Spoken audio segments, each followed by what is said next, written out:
Well, again, one game, it's a long series, but yet still, we have to have the sense of urgency. I mean, you get your butt kicked in the first game, what, 3 years in a row.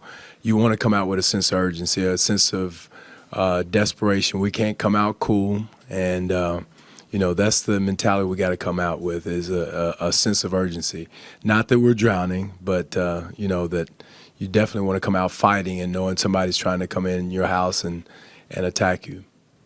On your list of priorities right now, slowing down Paul George or addressing that, is part of it getting more out of, or like getting DeMar off him and allowing him to be more the offensive guy?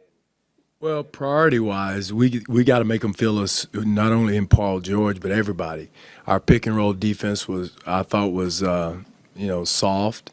We weren't into the bodies. We weren't into him in his post-up situations. We didn't have high hands. Just all of our defensive fundamentals in our pick and roll defense. We didn't dictate direction. So everything that we had done all year defensively, we didn't do with the rest of the guys. I think Paul George shot, 55%. And so we got to make sure he feels us no matter who's guarding him, whether it's DeMar, DC, or whoever it is. It doesn't matter. But they didn't feel us in all their situations, and subsequently they got pretty good looks, and guys who normally are not three-point shooters got three-point shots. So we got to make sure that we do our fundamentals, do what we're supposed to do, and most of all, take care of the ball on the offensive end. 20 turnovers, you can't beat anybody with 20 turnovers for 25 points. That's just way too much, way too careless with the ball, soft passes, not creating space to get open. All the above are and put also too, you compromise your defense, your transition defense of getting back when you turn the ball that over like that, and you're not in have floor balance to get back in transition. What can you do as a coach to get DeMar and Kyle going the way that they always have been? Well, I mean, it sounds simplistic. They got to make shots. We put in some sets and some situations where they got some open looks, and they got to make them. I mean, it sounds simplistic. We can set better screens. Our spacing can be a little bit better. But at the end of the day, they got some looks that they normally make, and we put a couple of things in today to try to help them with that. But no, not only those two, everybody has got to make the shots they normally make in those situations, and most of all, get a shot. When you turn the ball over 20 times, that's a lot of turnovers, and that's a lot of less bullets you have to get attempts with. So mainly take care of the ball. What aspect of your game, or your team's game, needs to be better? When you talk about just missing good shots, does that mean you need to be better defensively, or do you need to be better offensively? What aspect of the game has to be better tomorrow? Oh, okay. There you go. Okay. I would say first we got to take care of the ball. Again, we hold them to 43%. The rest of the team was 37%. So, again, we can be better defensively in those areas, what I talked about earlier. But offensively, we can't give up 20 turnovers for 25 points. I would say that's priority number one. And some of that comes with, coming out, playing to your personality, to your identity, taking the shots and making the plays you normally make, making the easy plays, not getting down on the baseline, picking up your dribble, stuff like that. Just things that are totally out of character for us. And again, I keep telling guys, you won 56 games. I mean, it's still basketball, 5-on-5. Yeah, the intensity level, the crowd's a little bit louder, and it's called the playoffs, but it's still basketball. So make the plays you normally make, and not some of the plays that you made yesterday. Coach, for most of the year with DeMario, you were using a pretty consistent nine-man rotation. While I'm sure you're happy to have DeMario back, how tough is it at this point of the year to be kind of adding an extra guy and making those small tweaks? It hurts guys' rhythm a little bit. I think Ryan asked about it yesterday. It does hurt your rhythm. A guy like T. Ross, it affected his rhythm. It affected Pat Patterson's rhythm because we were swinging DC back at the 3 and the 4. So again, that's the main thing is getting him in and make sure you don't affect a guy like T. Ross, his rhythm, a guy like Pat's rhythm. And again, like you said, it's very difficult to play that many guys.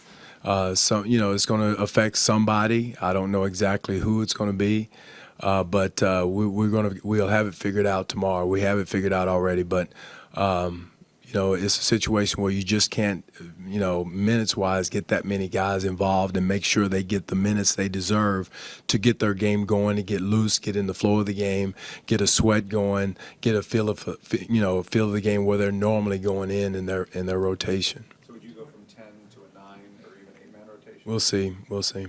Is it feasible for DeMar to be able to produce his normal offensive level if he has to spend a lot of time guarding guys good as Paul George? Is there a way to dial that back? Well, DeMar guarded him some. I think it was, everybody had a piece of him yesterday.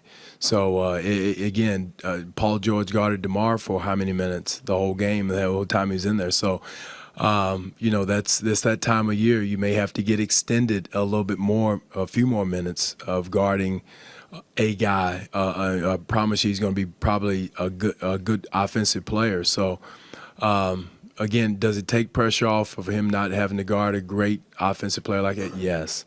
But, for us to win, you've got to be able to do that for us to win. And DeMar did a decent job. He got middle on DeMar a few times that hurt us, where he found the weak side for three-point shots. Guys made shots. But, for the most part, he made him work and earn. A lot of those shots he made were over challenged hands. And so it wasn't like he was giving up layups or he was just, getting easy buckets. Knowing how consuming your job can be, do you have a chance at all to enjoy your birthday? No, somebody reminded me this morning that it was my birthday, but I'm gonna try to, Stephen. I'm gonna try to, and all that does is tell me I'm getting old. That's the only thing that's telling me I'm getting older. Yeah, I know. Always. I hope. Amari was brought in to guard the opposing team's best player. He just told us, he lives for those challenges. He'd like to guard Paul more. Like, from what you've seen, is he ready to take more minutes? We'll find out. And again, DeMar's one of the best wing defenders in the league. Paul George is one of the best offensive players in the league, and we need him to guard him, to be in front of him, to make him work for, because you're not going to stop a guy like Paul George. You're not going to stop him, but you want to make him work and make him expend energy to score those points, and to make it difficult to give him different looks. We've changed up some things as far as how we want to guard him, to make him think where it's not a rhythm play for him. And so we'll see if our adjustments are good. And again, the whole series will be about different adjustments, whether it's personnel or scheme driven for the next game. What do you need to see if you ever want to lift that minutes limit from where it is for DeMar? What do I need to see? Like in terms of his health, in terms of how he's moving, in terms of. Well, for the medical staff, just making sure that there's no swelling, there's no ill effects after what he's gone through. So with me, he's doing stuff basketball wise that allows him to stay on the floor. So I don't need to see anything offensively or defensively, Bruce, as far as what he's doing, because he's doing enough on that on the court. How close is he to pre-injury DeMar for you? I'm not sure. You have to ask the medical staff that. He says, Playing him. "Oh, he's fine."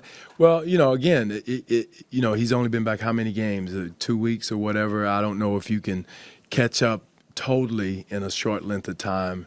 You missed, 2/3 of the season. Yeah, that's asking a lot of anybody. And then, when you're on a minutes restriction, for him to come in and try to be who he wants to be is very difficult too. So I think, we all have to be patient. His teammates have to be patient. We have to be patient. He has to be patient with himself. And I know he's chomping at the bit to get out there and wanting to do. But again, his body is going to tell him what he can do and what he can't do. Wait, Lamar said that as bad as we played, we still had a chance to win that game. 20 turnovers. I mean, a lot of those we shot ourselves in the foot. I told somebody we took our Smith & Wesson and just pointed it down our foot and pulled the trigger a few times. And you can't do that in a playoff situation and expect to win. And Some of them, it was good defense, but most of them were self-induced. If you look at the fact that, up until arguably the last 5-6 minutes, this was, they were shooting 38, 40%, nip and tuck all game until they scored. Yeah, I agree with you, but it's at the end of the day, it's still a L, But again, moral victories don't really count in the playoffs. It's they still got us and came in our house and attacked us and beat us up and went home. And we got to do the little things, making free throws. We had 38 attempts at free throw line and didn't come through there. 20 turnovers. Total things that are total uncharacteristic of how we played during the season. And so, moving the basketball, getting it to the weak side a little bit more, DeMar and Cal, swinging it and trusting the pass. All those things are little things we can do better. I mean, they did it, and once we did do it last night, we got good looks. And we got to continue to do that. You've been trying to instill that underdog mentality in the team for years now, and you've said that a lot of the times they'll play better when they feel their back is against the wall. Have you been able to put your finger on why that is? Well, I think that's our nature, our players' DNA. I think you look at each of our players, most of them have come from somewhere, from something, from some situation. They didn't start out, known as superstars. So we all, myself included, we all have come through struggles. And I think we all function better when our back's against the wall and somebody's, hitting us upside the head and fighting back. And again, I think that's, our DNA throughout our team, if you look at our team. When you go back 3 years and you see that your all-stars shot, I think 32%, 30%, 25% in game one. What happens to those guys in openers that isn't so seemingly normal? I tell you what, Steve, if I knew that, I'd be sitting over with a pad like you, taking questions in a quiet room somewhere with somebody. But it's tough. Again, you got to give Indiana Pacer defense credit. They were into our guys. They made every catch tough. They made every shot tough. Some shots they didn't, but for whatever reason, they made us uncomfortable. And we got, as a coaching staff, we got to do some things to make them comfortable as possible. And again, our guys, they're better than what they shot yesterday. They missed some uncharacteristic shots that they're going to make plays that they didn't make, just totally out of character for Cal and DeMar. And they're better than that, and they know that. And I've seen a lot of guys, though, have games like that in the playoffs. Did you tell the guys at all to get off social media, avoid the noise? And because a few of them said they did that.